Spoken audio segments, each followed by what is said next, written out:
TV में मुजाहिद बेलवी आपको खुशामदीद कहता है। और अगर महज सियासी महादारा यानी पॉलिटिकल कन्फ्रंटेशन होता तो खैर वो तो एक मामूल का हिस्सा होता है सारी दुनिया में, लेकिन इधर जो पिछले चंद हफ्तों से ही कह लें और ख़ास तौर पर हालिया दिनों में कि ये पॉलिटिकल कन्फ्रंटेशन जो है इसमें अब बाकायदा इदारों के भी नाम आ रहे हैं। और इस हवाले से मुझे फिर 70 की दहाई में देखना पड़ता है कि जब याह्या खान एक तरफ थे यानी फ़ौज, और फिर मुजीबुर रहमान जो उस तरफ थे जिन्हें अक्सरियत हासिल थी मशरक़ी पाकिस्तान में, इधर भुट्टो।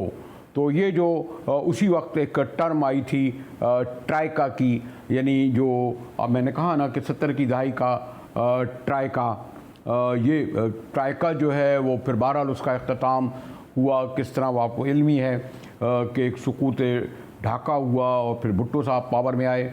फिर 90 की दहाई का हम देखते हैं फिर एक ट्राइका आया जिसमें इसाक खान और फिर असलम बेग एक तरफ यानी इस्टेब्लिशमेंट जिसे कहते हैं, फिर नवाज़ शरीफ और बेनज़ीर भुट्टो, ये भी एक नया ट्राइका सामने आया।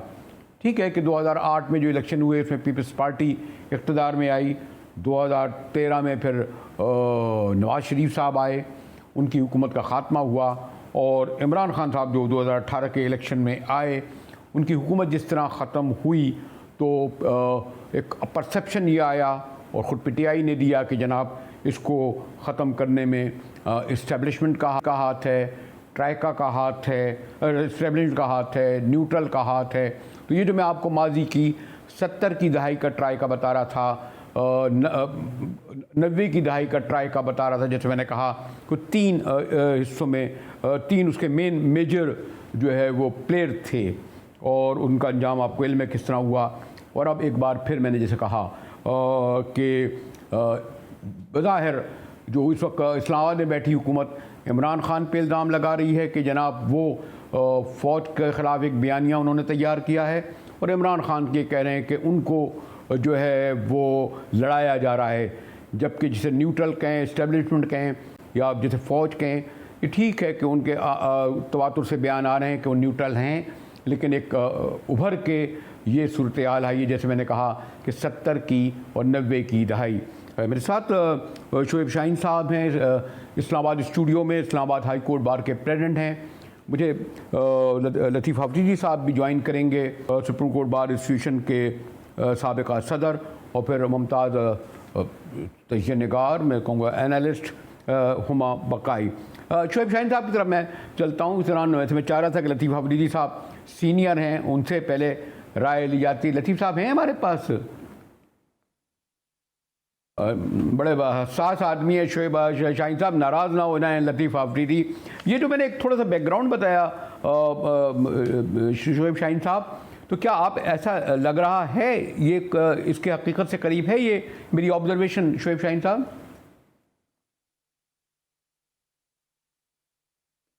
मुजाहिद बेलवी साहब, जितना पाकिस्तान की सियासत को आपने देखा है या थोड़ी बहुत जो हमने देखा है, पाकिस्तान की सियासत के हर अशरे के बाद अगर आप चाहें ना तो हर अशरे के ऊपर आप एक पीएचडी कर सकते हैं। पाकिस्तान में कुछ भी ना होने वाला हो जाता है और होने वाला नहीं होता, तो ये बात तो तयशुदा है।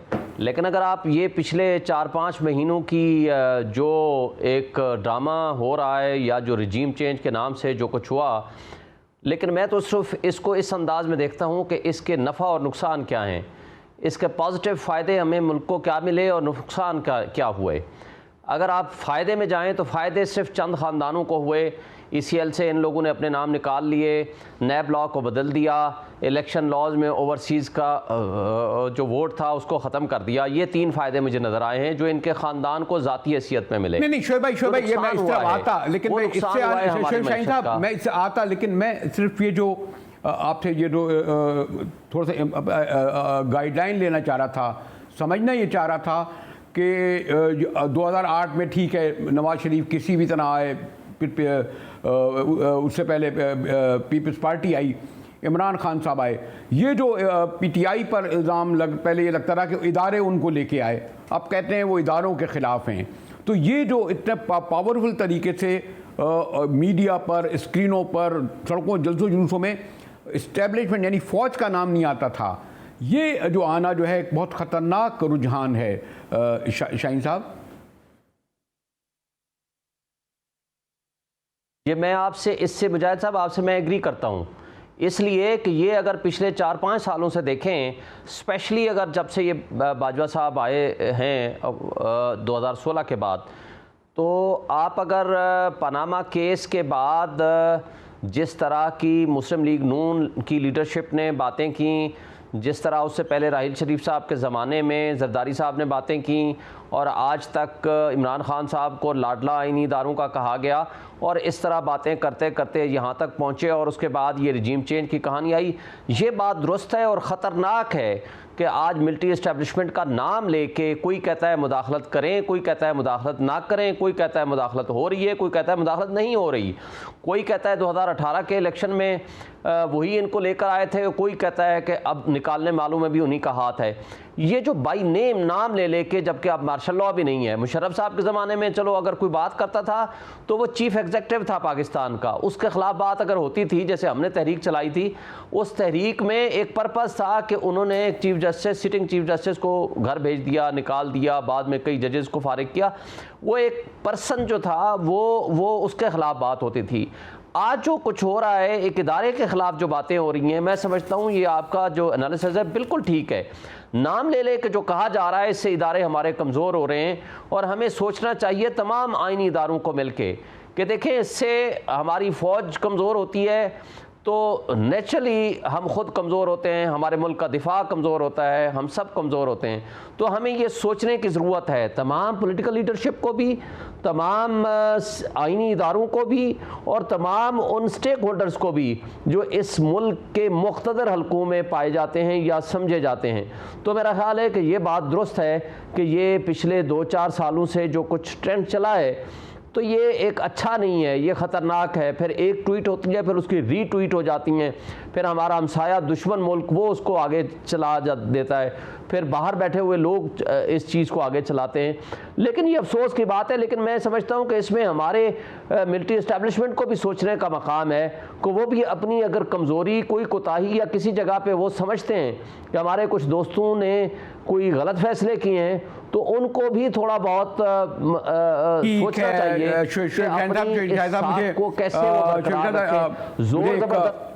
आप यहाँ तक आए हैं इसलिए नहीं रोक रहा कि आपने मिलिट्री इस्टेब्लिशमेंट का नाम लिया, बल्कि इसलिए कि मैं एक छोटे से ब्रेक की तरफ जाऊँगा, उसके बाद आपके साथ हाजिर होता हूँ। जैसे मैंने कहा कि ऐसा लग रहा है कि जो 70 की या 90 की दहाई का जो ट्राइका है, क्या ये शक्ल ट्राइका की बन रही है, यानी इस्टेब्लिशमेंट जैसे मिलिट्री इस्टेब्लिशमेंट, फिर एक पॉलिटिकल पार्टी और दूसरा पॉलिटिकल पार्टी या अलायंस, इस पर गुफ्तगू करेंगे एक ब्रेक के बाद। हमारे साथ रहिएगा।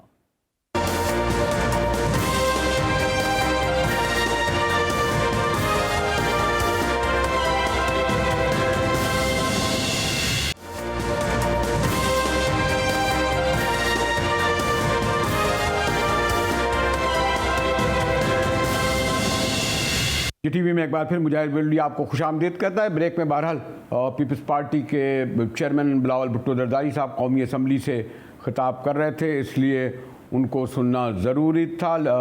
शोएब शाहीन साहब सदर इस्लामाबाद हाई कोर्ट बार मेरे साथ थे, और सुप्रीम कोर्ट बार एसोसिएशन के साबिक सदर मुमताज़ कानूनदां मोहतरम लतीफ़ आफरीदी साहब हैं। जहाँ से मैंने बात शुरू करी थी, ज़रा उसको आगे बढ़ाए तो फिर मैं आऊँगा लतीफ़ आफरीदी तरफ भी। शाहीन साहब कि ये जो जो सूरत हाल बड़ी ख़तरनाक होती जा रही है, क्या वजह है कि कोई कंसेंसस डेवलप करने वाली फोर्स नहीं है जैसे कि पहले होती थी? जो आपने तज्जिया पेश किया है मैं उससे एग्री करता हूँ। उससे अगर हम आगे चलें, पिछले 4-5 सालों में जो खुल के बातें होती हैं वो नामुनासिब हैं जिस तरह की जाती हैं, जिस तरह इदारों को बीच में लाया जाता है। मसलन आप चंद दिन पहले पिछले 4-5 महीनों से देखो, बल्कि उससे भी पीछे चले जाएं, पनामा केस में जब जजमेंट आई तो निहाल हाशमी साहब ने किस तरह बातें की, उनको सज़ा हुई। सुप्रीम कोर्ट के ख़िलाफ़ तलाल अज़ीज़ ने बातें की, या दानियाल अजीज़ ने और तलाल चौधरी ने जो बातें की उनको भी सज़ा हुई। तो कहने का मतलब ये है कि जब कोई इदारा आईनी इदारा अपना काम कर रहा होता है तो उसके ख़िलाफ़ बाई नेम और ज़ातियात के ख़िलाफ़ शुरू हो जाती है। और अभी पिछले 4-5 महीनों में सुप्रीम कोर्ट के जो फ़ैसले आए हैं, ज़ाहिर है एक फ़ैसला देखें PTI के ख़िलाफ़ आया, एक फ़ैसला पंजाब गवर्नमेंट वाला PDM वाले लोगों के ख़िलाफ़ आया, तो सुप्रीम कोर्ट को फिर बीच में इन्वॉल्व किया गया और इदारों के ऊपर तनकीद हुई। फिर बीच में मिलिट्री एस्टैब्लिशमेंट के ख़िलाफ़ भी बातें शुरू हो गई for the long many years, और स्पेशली ये 4-5 महीनों में भी बहुत सारे। लेकिन आज मैं समझता हूँ कि इस रिजीम चेंज के बाद जो आया है ज़रा ज़्यादा उसमें तेज़ी आई है, क्योंकि इसका नुकसान जो है मैंने जैसे आपको बता रहा था, फ़ायदा तो इन चंद अफराद और ख़ानदान को हुआ, नुकसान क्या हुआ? हमारी मईशत डूबी, मुआशरती तौर पर हम बहुत पोलराइज्ड हो गए, सियासी और जमहूरी तौर पर हमारी वो जो क़ुव्वत बर्दाश्त थी वो बहुत कम हुई, और उसके साथ साथ हमारे आइनी इदारे कमज़ोर हुए, आइनी इदारों के ऊपर बहुत ज़्यादा खुल के तनकीद और बातें शुरू हो गई। सिक्योरिटी वाइज भी हमें नुकसान में गए, मुआशरती तौर पर भी नुकसान में गए, जमहूरी तौर पर भी नुकसान में गए। तो आज ये वक्त है तो हमारी जो मुख्तदर ताकतें हैं और स्पेशली जो हमारी जमहूरी ताकतें हैं उनको चाहिए बेशक वो बैकडोर चैनल इस्तेमाल करें या फ्रंट फुट पे बैठ के, और ये मिनिमम कॉमन एजेंडा पे बैठ के बात करें और एक दूसरे को बर्दाश्त करने की आदत डालें और अपने वर्कर्स को भी समझाएं कि वो एक दूसरे को बर्दाश्त करें। डिफरेंस ऑफ ओपिनियन एक अच्छे मुस्तकबिल के लिए और एक जमहूरी मुल्क का खासा हुआ करता है, लेकिन अगर वो डिफरेंस ऑफ ओपिनियन को हम दुश्मनी में कन्वर्ट कर दें, पोलराइज सोसाइटी बना लें, तो उसका पहले ही हम नुकसान भुगत रहे हैं, जिसमें मजहबी तौर पर पोलराइज्ड हैं, नस्ली तौर पर हैं या कौमियत के लिहाज से हैं या ज़बान के लिहाज से हैं। अगर हमने सियासी तौर पर भी इस तरह पोलराइज सोसाइटी को जन्म दिया तो उसका नुकसान ओवरऑल हमारे मुआशरे को होगा, हमारे मुल्क को होगा, हमारी जमहूरी ताकतों को होगा, हमारे तमाम आईनी इदारों को होगा। एक और जो खतरनाक रुझान है, दुश्मन है, नहीं पता ये जो शाहीन साहब खुद आपकी जुडिशरी का जो मसला है वो भी मतलब नहीं इल्म, जैसे ये जो ख़ासतौर पर जुडिशल काउंसिल का जो इजलास हुआ, बाकायदा रिमार्क्स दिए गए, कभी ऐसा नहीं हुआ। मैं ख्याल है इतने तवातुर से जो है जजेज हजरात खतूत लिखने लगे, ये भी एक रुझान आया। फिर हमारी सबसे बड़ी, सॉरी टू से, मैं भवन साहब से पहले भी एक आध बार प्रेसिडेंट से शिकायत करता रहा हूँ, वो पार्टी बन गए, तमाम सुप्रीम कोर्ट बार के लोग एक रेजोल्यूशन लेके गए। तो ठीक है, सियासी पार्टियाँ तो तकसीम हो, ठीक है, लेकिन जुडिशरी का तकसीम होना ये और ज़्यादा ख़तरनाक रुझान है। जैसे हम खैर फ़ौज के बारे में तो तसव्वुर भी नहीं कर सकते, ये अपने सबसे मोतबर और मुक़द्दस इदारे के बारे में कि वो तकसीम हो, लेकिन पॉलिटिकल फोर्सेस और एक हद तक जुडिशरी में जो बारों का किरदार भी ऐसा जा रहा है कि वो इसमें, ठीक है आपका तो एक मौक़िफ़ है, कोशिश भी कर रहे हैं, लेकिन आप देख रहे हैं ना इस तरह हो रहा है। शुएब साहब। जी सर, ये आपकी बात दुरुस्त है। देखें, जो जुडिशल कमीशन का इजलास हुआ और उसके बाद जो खुल के वो ऑडियो टेप्स भी सामने आई और जो काजी फाइसा साहब का, सरदार तारिक मसूद साहब का ख़त भी आया, इससे इदारे की साख को नुकसान पहुंचा।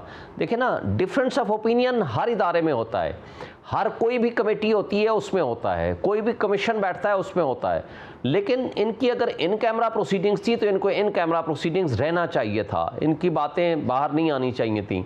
लेकिन मैं समझता हूँ पाकिस्तान का सबसे मोतबर इदारा बहरहाल सुप्रीम कोर्ट और जुडिशल कमीशन ऑफ पाकिस्तान है, जिस तरह की उसकी कंपोजिशन है, जिस तरह के लोग उसमें बैठते हैं, तो ज़ाहिर है वहाँ डिफरेंस ऑफ ओपिनियन आता है और वहाँ होता भी है। हर कोई जो है वो अपना खुल के इजहार भी करता है, बल्कि सुप्रीम कोर्ट की आप देखेंगे कई सालों से जो भी जजमेंट आती हैं, हर जज ने अपना डिफरेंस ऑफ ओपिनियन, अपना डिसेंटिंग नोट देते हैं। वो ज़रूरी नहीं कि सारी जजमेंट एक ही, तमाम जजेस जो है एक तरह भाई अगर आप मुझे इजाज़त दें तो मुझे डॉक्टर अपना एक ओपिनियन होता है। मुझे डॉक्टर हुमा बकाई ने ज्वाइन किया। डॉक्टर साहब ज़रा मैं रब्ता तो कर रहा था, लेकिन मुझे लगता है कुछ यहाँ मौसम की भी ख़राबी है। मैं गुफ्तगू कर रहा था शुएब शाहीन साहब से और इस्लामाबाद हाई कोर्ट बार के प्रेसिडेंट, और मेरा ये ख्याल था, शायद आप मुझे दुरुस्त करें, बल्कि कि ऐसा लग रहा है कोई एक नया ट्राइका एक सामने दोबारा आ रहा है, जो 70 की दहाई का ट्राइका था या 90 की दहाई का ट्राइका था। अब भी आप भी समझती हैं कि सूरत हाल हो गई है कि इमरान खान को कहा जाता है कि जी इदारों की पैदावार है, लेकिन अब कहा जा रहा है कि वो इदारों से टकराव कर रहे हैं। इन मानों में मैं कह रहा था कि पॉलिटिकल जो तकसीम है उसमें कभी इस्टेब्लिशमेंट खातर फ़ौज को इस तरीके से एक तवील अरसे बाद आप नहीं देख रही कि इस तरह एक बन के आ रहा है, जैसे मैंने ट्राई का कहा? देखिए मुजाहिद, अगर हम आज भी बैठकर 70 और 90 की दिहाइयों की मिसालें दें और उससे मुनासिबत ढूंढें, तो इसका मतलब है कि हम तो सियासी तौर पर बिल्कुल मैच्योर ही नहीं हुए। आज भी लोग फिर से काकर फॉर्मूला की बात कर रहे हैं, और सूरत हाल ये है कि तमाम तर चेंजेस के बावजूद जो पॉलिटिकल पोलराइजेशन है, जो सियासी चपखलिश है, जो पॉलिटिकल स्टेबिलिटी की ख्वाहिश है, वो तो बस अब ख्वाहिश ही है ना। इस वक्त जब मैं आपसे बात कर रही हूँ तो यहाँ इस मीडिया पर ना तो कोई ये बात कर रहा है कि कराची 2 बूंद बारिश में डूब गया, ना कोई ये बात कर रहा है कि बिजली के बिल जो हैं वो लोगों की जिंदगियों पे बिजली गिरा रहे हैं, और जो तकरीबन 1 से 1.5 लाख कमाने वाला आदमी है वो भी फंस गया है। मतलब ये तो बहस का हिस्सा ही नहीं रहा। हमारे सियासतदान एक दूसरे पर कीचड़ उछालने पे और नहीं डॉक्टर साहब ये वाली बात नहीं, मसरूफ है। डॉक्टर साहब सियासतदान एक दूसरे से लड़ रहे, इतनी इंपॉर्टेंट बात नहीं है, लेकिन अब बाकायदा एक फरीक की हैसियत से जो इस्टेब्लिशमेंट और फौज को लाया जा रहा है। डॉक्टर हुमा, नहीं फौज को भी मैं उससे भी बात कर लेती हूँ, लेकिन जो लम्हा फिक्रिया है वो ये है कि मैं और आप और रियासत पाकिस्तान इक्वेशन से सब्ट्रैक्ट हो गए, और फौज माजरत के साथ पहली दफा फौज भी हिस्सा बन गई। जी नहीं, अगर एक और डॉक्टर साहबा जी सुनाइए। मैं जो शोएब शाहीन साहब से जो बात हो रही थी, इस्लामाबाद हाई कोर्ट बार के प्रेसिडेंट हैं, और वो बता रहे थे कि किस तरीके से नून लीग के हवाले से और जो एक पूरा उसका पस मंज़र रहा। अब ये जो इमरान खान पर अगर ये कहा जा रहा है तो एक ख्याल ये है कि उनकी सरिश्त में नहीं है कि वो एंटी फौज हो या एंटी इस्टेब्लिशमेंट हो। आप इस बात से एग्री करती हैं? मेरा नहीं, देखिए ना, ये तो हमारे यहाँ वतीरा है। इमरान खान साहब भी यही नैरेटिव इस्तेमाल करते थे अपने लिए। आज साइड स्विच हो गई है तो PMLN वो नैरेटिव इस्तेमाल कर रहा है। हमारे यहाँ तो ये नैरेटिव जो है एंटी एस्टैब्लिशमेंट नैरेटिव, जिसके साथ एस्टैब्लिशमेंट आज नहीं खड़ी है वो एंटी एस्टैब्लिशमेंट नैरेटिव इस्तेमाल करता है। जिसका फैसला सुप्रीम कोर्ट के खिलाफ आता है वो अदलिया के खिलाफ बात करता है। ये तो एक यहाँ पर एक अजीब वतीरा बन गया है मुजाहिद साहब। पहली बात ये, सियासतदान सियासी हल नहीं निकाल पाते अपने मसलों का। फिर जब ये सियासी हल नहीं निकाल पाते तो फिर आपको शोएब शाहीन जैसे लोगों को बुलाना पड़ता है कमेंट करने के लिए, क्योंकि हर मसला जाके या तो अदलिया के दामन में गिरता है या एस्टैब्लिशमेंट की सपोर्ट से हल होने की ख्वाहिश जाहिर की जाती है। तो ये PMLN झोली फैला फैला के एस्टैब्लिशमेंट को बुरा भला कहती थी। आज ये इतने बड़े रियासत के नहीं एस्टैब्लिशमेंट के वफादार बन गए। इसी तरह इमरान खान साहब क्या दिन रात एस्टैब्लिशमेंट की तारीफें करते थे, आज एस्टैब्लिशमेंट बुरी हो गई। ये खेल मैं और आप थक गए इस खेल से, इससे आगे निकले। मुझे एक डॉक्टर ब्रेक की तरफ जाना पड़ा है, जरा क्विक मेरे करें। किस हद तक एग्री करते हैं हमारे शोएब शाहीन साहब जो डॉक्टर हुमा बकाई ऑब्जर्वेशन दे रही थी? इस हद तक तो इनकी बात दुरुस्त है कि जो ये कह रही हैं कि नॉन इश्यूज़ को इश्यूज़ बनाया जा रहा है, ये बात दुरुस्त है। ये बात भी दुरुस्त है कि जो कल ये PDM के लोगों के अगर आप स्टेटमेंट्स उठा लें तो मेरा ख्याल है जो शहबाज गिल ने कहा या जिन लोगों ने आज बातें की हैं वो इससे ज़्यादा ख़तरनाक एंटी स्टेट, बल्कि एंटी एस्टैब्लिशमेंट नहीं, एंटी स्टेट थी। बल्कि अच्छा आज वो फरिश्ते बन गए हैं, वो उनके साथ कंधे से कंधा मिला के खड़े हैं। और कौन बुरे हो गए हैं जी? इमरान खान। मेरा नहीं ख्याल कि इमरान खान की सरिश्त में शामिल है कि वो फ़ौज के ख़िलाफ़ इस तरह का स्टैंड ले या फ़ौज के ख़िलाफ़ बातें करे। जो आपने सवाल किया, लेकिन मैडम हुमा ने भी अच्छी बातें की। जो उन्होंने कहा ये बात दुरुस्त है कि जिसको जो सूट करता है वो अपने हिसाब से अपने जाविये, अपने रुख, अपने अंदाज बदल देते हैं। ये नामुनासिब है। लेकिन मेरा ख्याल है कि इस पे हमें तमाम पॉलिटिकल पार्टीज़ को सोचना चाहिए, बैठना चाहिए। लेकिन एक बात जो इन्होंने जिसका जिक्र किया, जो इश्यूज़ हैं एक्चुअली आप देखें, हमारा सराइकी इलाका, डेरा गाजी खान, राजनपुर, वो डूब चुका है, तबाह बर्बाद हो गया है। उससे आगे जाएं बलूचिस्तान तबाह बर्बाद हो गया। कराची में एक बारिश होती है, पूरा कराची लोगों के चलने फिरने का काबिल नहीं रहता। इतनी बड़ी आबादी का 1 करोड़ से ज़ायद आबादी का शहर है। तो इस तरह के सरकमस्टांसेस में जो आम आदमी को वाकई बिजली, गैस, दवाई, रोटी, पानी जिस तरह का मिल रहा है, मैं समझता हूँ कि ये आज का इशू है। वो आज का इशू आप देखें पिछले 4-5 दिनों में बदकिस्मती से अपने शोएब भाई ये इशू नहीं है इस वक्त। जो हम क्या करें, मजबूर हैं, ना सियासतदान ना इदारे, और बल्कि जी डॉक्टर आपने कुछ कहना चाह रही थी। मैं जैसे शाखावर के पास भी आऊँ, डॉक्टर हुमा। देखिए, जो खतरनाक डेवलपमेंट है मुजाहिद बरेली साहब, वो खतरनाक डेवलपमेंट ये है कि जिस इदारे को, जो ये तो मुल्क का इदारा था ना, रियासत का इदारा था, जिस तौर इस इदारे को रियासत में खींचा गया, और जिस वजह से मैं बहुत दुख के साथ ये बात कहती हूँ, इस बात के इशारे मिलते हैं कि शायद इदारे के अंदर भी फॉल्ट लाइन्स हैं। हमें ऐसा भी लगता है कि ये अब ऐसा ना हो कि आपका भी प्रोग्राम बंद हो जाए। मैं कह रहा हूँ डॉक्टर साहब, इसको यहीं तक रखते हैं, क्योंकि इससे हम यही तो हम सवाल रहे। जैसे खबर मुझे सुन रहे हैं क्या? सुन रहा हूँ। जैसे अब ये जो एक बात में ये शुरू इससे हुई थी, फिर बीच में इंटरप्ट होती रही कि ट्राइका तो दोबारा वापस नहीं आ रहा 70 या 90 की दहाई का, क्योंकि जिस तवातुर से पॉलिटिकल पार्टीज अब इस्टेब्लिशमेंट को बल्कि फौज का भी नाम लेने लगी हैं। जैसे शाह खावर साहब। मुजाहिद बरेली साहब, मैं आपकी पहले जो गुफ्तगू थी वो तो मैं नहीं सुन सका कि किस पैराए में या किस कॉन्टेक्स्ट में ट्राइका की बात हो रही है। लेकिन मुझे तो जो ट्राइका पता है, जो आईने पाकिस्तान में जो ट्राइका लिखा हुआ है, वो तो है मुकन्नना, अदलिया और इंतज़ामिया। ये जो है, ये हमारे 3 पिलर्स हैं, स्ट्रॉन्ग स्टेट के पिलर्स हैं, जो कि आपके पूरे मुल्क के निज़ाम को चलाते हैं। पार्लियामेंट जो है वो कानून साजी करती है, और अदलिया जो है वो उन कवानीन के ऊपर फैसले करती है, और इंतज़ामिया जो है वो उस पर अमल दरामद कराती है। तो किसी हद तक इंतज़ामिया में आर्म फोर्सेस भी किसी हद तक आ सकती है। लेकिन अगर आपने ये हमने ये एक समझ लिया है, अस्यूम कर लिया है कि एस्टेब्लिशमेंट जो है वो सिर्फ पाकिस्तान आर्मी है या दूसरी फोर्सेस हैं या इंटेलिजेंस एजेंसीज है। एस्टेब्लिशमेंट बेसिकली जो होती है वो एग्जीक्यूटिव होती है।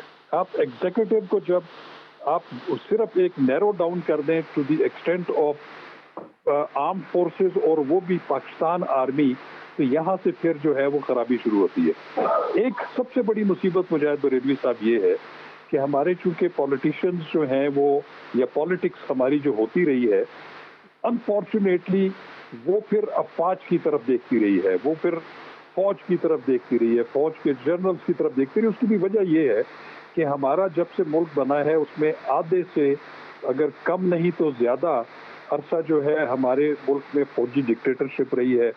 उसके बाद ट्रांजिशंस रही हैं सिविलियन गवर्नमेंट्स की, फिर वो एक नए चेहरे से दोबारा डिक्टेटरशिप आती रही।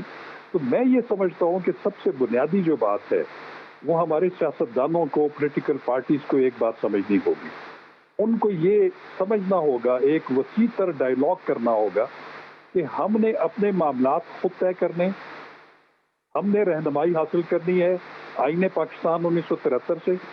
आईने पाकिस्तान ने तमाम इदारों की जो 3 में जो ट्राइका बताया है, अदलिया, मुकन्ना और इंतजामिया। हाँ, लेकिन जैसे साहब ये जिस तरह आप बता रहे हैं, सॉरी टू से, अब तो उसको मेरे ख्याल में जो हम लोग जो बहुत सारे जो नौखेज ब्रिगेड आई है सहाफ़ियों की, मुकन्ना ये वाला, अगर आप ये टर्म भी भूल गए वो तो सीधे सीधे डायरेक्ट बात करने लगे। मैं एक ब्रेक की तरफ मुझे जाने का कहा जा रहा है, तो उसके बाद हाजिर होता हूँ, गुफ्तगू कंक्लूड करता हूँ। हमारे साथ रहिएगा।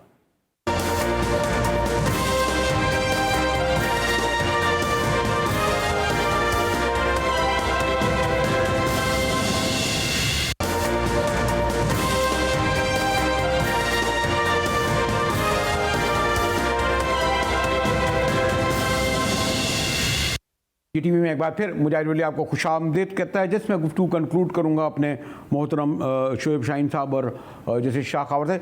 शाहीन साहब, अगर मैं इस वक्त जो सूरत हाल है डिटेल में जाए बगैर, इशूज़ में जाए बगैर, क्या ये बेहतर नहीं था इस वक्त जो इस्लामाबाद में लोग बैठे हैं, जबकि पंजाब उनके पास से चला गया है और मुख्तदर क़ुव्वतें भी और जो इसमें प्लेयर भी हैं, कि उसका हल एक ही है और वो है इलेक्शन, फौरी इलेक्शन? शाहीन साहब जी, आपने बिल्कुल ज़बरदस्त बात की है और ये ही हल है। चूँकि देखें ना, मौजूदा जो हुकूमत है, जो पीडीएम की हुकूमत है फेडरल गवर्नमेंट में, उनके पास इक़्तिदार क्या है टोटल? वो है इस्लामाबाद का, और टैक्स कलेक्ट करना। ठीक है, उनके ज़िम्मे मुल्क को चलाना है, लेकिन मुल्क को कैसे चलाएंगे जब तक पॉलिटिकल स्टेबिलिटी नहीं आएगी? तो इकोनॉमिक स्टेबिलिटी का तो तसव्वुर भी मुमकिन नहीं है। इनको चाहिए कि फौरी तौर पर ये बात माने कि ठीक है जी, आप आएँ, इमरान खान साहब के साथ बैठेंगे, जी हम आपका ये मुतालबा तस्लीम करते हैं, हम आपको डेट देते हैं इलेक्शन की, आएँ आप हमारे साथ बैठें। उनके साथ बैठ के एक मुश्तरका लाएमल बनाएं, क्योंकि इमरान खान का एक ही मुतालबा है ना कि आप हमें इलेक्शन की डेट दें और उसके बाद मैं आपके साथ बैठने को और हर तरह की बात करने को तैयार हूँ, और फ्री एंड फेयर इलेक्शन की तरफ जाएं। क्योंकि अगर स्टेबल गवर्नमेंट जब तक नहीं आएगी, ना तो उससे कोई मुल्क का बाहर का कोई बंदा बात करेगा, ना कोई बाहर का बंदा सरमायाकार जो है वो उसके ऊपर ट्रस्ट करेगा, ना मुल्क की इकोनॉमी बेहतर होगी। मुल्क की इकोनॉमी अगर बेहतर नहीं होगी तो नेचुरली हमारे मुल्क का जो सिस्टम है वो और नीचे जाएगा। इसका वाहिद हल इलेक्शन है। क्या यह मसले का हल होगा शाहीन साहब? देखिए, बिल्कुल यही मसले का हल होगा। जो स्टेबल गवर्नमेंट अगले 5 साल के लिए बनेगी, नेचुरली उस पर एक पॉलिसी में कंसिस्टेंसी होगी। वो जो पॉलिसी बनाएगी उसके ऊपर सरमायाकार या मुल्क से बाहर बैठने वाले हमारे मुहब्बे वतन पाकिस्तानी जो यहाँ पैसा बेचते हैं या कोई प्रॉपर्टी ख़रीदते हैं या कोई बिज़नेस में पैसा लगाते हैं या कोई बैंक में पैसे डालते हैं, वो एक ट्रस्ट के साथ आगे चल सकेंगे। और दूसरी बात यह है कि कोई भी मुल्क जब आपके साथ बात करेगा, उनको पता होगा कि ये एक स्टेबल और स्ट्रॉन्ग गवर्नमेंट है। आज की गवर्नमेंट से कौन बात करेगा? जिनको ये पता है कि ये अगले 2 महीने के लिए नहीं है या 6 महीने के लिए नहीं है या साल बाद नहीं है, मतलब साल बाद वाली तो कॉन्सेप्ट ही अब नहीं रहा, तो इसलिए आज इनके साथ कोई बात नहीं करेगा। दूसरी बात यह है कि पॉलिटिकल इंस्टेबिलिटी इतनी ज्यादा है कि इस पॉलिटिकल इंस्टेबिलिटी में कोई भी शख्स यहां सरमायाकारी नहीं करेगा, कोई भी शख्स यहां आके लॉन्ग टर्म अपनी इन्वेस्टमेंट नहीं करेगा। जब लॉन्ग टर्म इन्वेस्टमेंट नहीं करेगा तो आपका मुल्क तरक्की कैसे करेगा?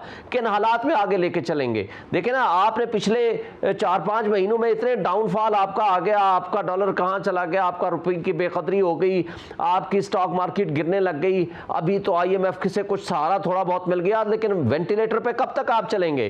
कब तक आप ICU में रहेंगे? लेकिन इसका मुस्तकिल हल हमेशा यही हुआ करता है कि जमहूरी ताकतों को अपना रोल अदा करना चाहिए। इस एक तरह से जैसे मिसाक जमहूरियत माजी में हुई थी, लेकिन मिसाक जमहूरियत दोबारा इनको लानी पड़ेगी, जिसमें इनको बैठना पड़ेगा कि जमहूरी इदारों को चलने देना चाहिए, जमहूरी इदारों को अपना काम करते रहना चाहिए। अगर ये 1 साल चलने देते तो मैं समझता हूं कि PDM वालों को ज्यादा फायदा था। आज अगर इमरान खान ज्यादा खुल के सामने आ गया है, देखें डंडे के जोर पे कभी हुकूमत नहीं चलती। राना सनाउल्लाह साहब ने लोगों की पकड़ दकड़ की, 25 मई वाले वाक़े पे लोगों के घरों में घुस गए लोग, पुलिस वाले, और इस तरह का तशद्दुद हुआ। उसका इंपैक्ट क्या हुआ?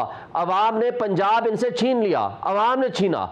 हालांकि शायद इमरान खान को भी तवक्को नहीं होगी कि वो पंजाब उसके पास ठीक फिर है। दोबारा वापस आ जाएगा। ये तर्ज अमल इनको खुद सोचना होगा, देखना होगा कि इसका नफा कितना है, नुकसान कितना है। इसका परमानेंट और वाहिद सोल्यूशन बहरहाल परमानेंट इलेक्शन है और फ्री एंड फेयर इलेक्शन है। ठीक उसके है, लिए तमाम मेरे ख्याल में इसी पर मैं शाहीन साहब आपका शुक्रिया अदा करते हुए इसी पर मैं अपनी गुफ्तगू का अख्ताम करता हूँ कि शाहीन साहब का भी कहना और मेरे ख्याल आम परसेप्शन ये है कि इस वक्त जो सिचुएशन है, जो सूरत हाल है, उसका हल इलेक्शन ही है। खैर मैं सजेस्ट करने की कहने की पोजीशन नहीं हूँ, लेकिन सिर्फ ये एक ऑब्जर्वेशन ही दे सकता हूँ। इसके साथ ही GTV से मुजाहिद वैल्वी को इजाज़त दीजिए।